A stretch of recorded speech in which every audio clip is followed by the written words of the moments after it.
வணக்கம். சின்ன குரூப் சேனலுக்கு உங்கள் அனைவரையும் அன்புடன் வரவேற்கிறேன்.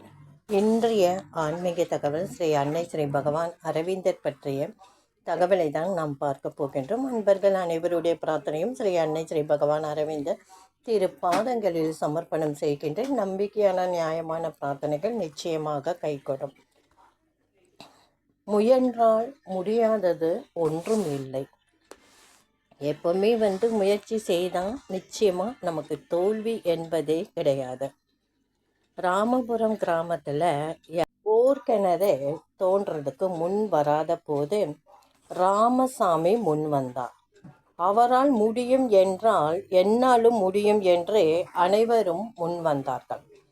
அதன் விளைவாக பயிரின் பயன் 200 ரூபாய் 20,000 ஆயிற்று. மற்றவர் ஒருவரால் செய்யக்கூடிய ஒன்றை நாமும் முயற்சி செய்யலாம். அதற்கு பெரும் பலன் உண்டு. எந்த விஷயத்திலும் நுணுக்கம் ரகசியம் என்றுண்டு. அதை கண்டுபிடித்த பின் அந்த விஷயத்தில் வெற்றி நிச்சயம்.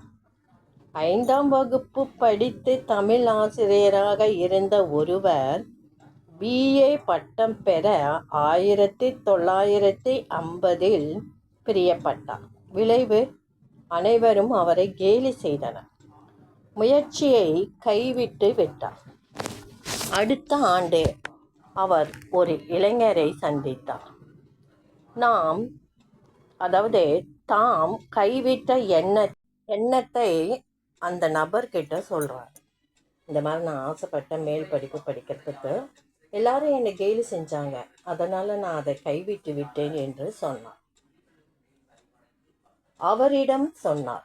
மொழியியலில் உள்ள நுணுக்கங்களை அறிந்தவர் இளைஞர். அந்த நுணுக்கங்களை புரிந்து கொண்டு BA பட்டத்திற்குரிய ஆங்கில படிப்பை மேற்கொண்டார். அது வெற்றி பெறும் என விளக்கினார். ஒரு மொழியில் சில வாக்கிய அமைப்புகள் உண்டு. ஆங்கிலத்தில் அத்தகைய அமைப்புகள் 5, 6 தான் இருக்கின்றன. அவற்றை புரிந்து கொண்டு தேவையான பயிற்சியை மேற்கொண்டால் ஆங்கிலம் எளிமையாகும் என்றார். தமிழாசிரியர் அதை ஏற்றுக்கொண்டார். நுட்பத்தை அறிந்து கொண்டார். மகிழ்ச்சி அடைந்தார். BAக்கு விண்ணப்பித்தார்.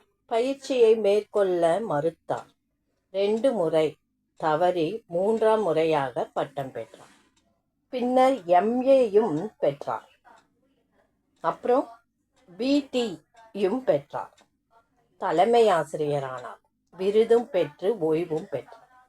படிப்பு, நோய், பிள்ளைகளை வளர்த்தல், தொழில், பணம், அரசியல், பொது வாழ்வு, உயர்ந்த நன்மை, தாழ்ந்த தீமை எவற்றிலும் ஓர் உட்கருத்தான நுட்பம் உண்டு. அனுபவத்தில் அதை தெரிந்து கொள்ளலாம், அறியலாம், சீக்கிரத்தில் உணரலாம். வாழ்வின் பலன் அளிக்க கூடியவை அவை. ஸ்ரீ அன்னை வழிபாட்டின் சிறப்பை கொணர்ந்து சேர்க்கும் திறன் அதற்குண்டு. எதிர்மறையான கருத்திலும் உண்மை இருக்கிறது என்று ஏற்றுக்கொள்கின்றேன். ஸ்ரீ பகவான் அரவிந்தர் தாம் எழுதிய பெரிய நூல்களை எல்லாம் 1914 ஆரம்பித்து 1919, 20 எழுதி முடித்து விட்டார். இதுவும் அவர் எழுதிய வேண்டுமென திட்டமிட்டதன்று. ஸ்ரீ அன்னையும் அவரது கணவரும் ஸ்ரீ பகவான் அரவிந்தரை முதலில் சந்தித்த பொழுது, உங்களிடம் உள்ளது பெரிய பொக்கிஷம், அதை உங்களுக்கு நீங்கள் எழுத்தின் மூலம் அளிக்க வேண்டும் என கேட்டதன் பேரில் அந்த நூல்களை எழுதினார். அந்த எல்லா நூல்களையும் முறையாக வேதம் என கருதி பயின்று அதன் சாரத்தை பூரணமாக உணர்ந்து ஆன்ம ஞானத்தை பெற்றவர்.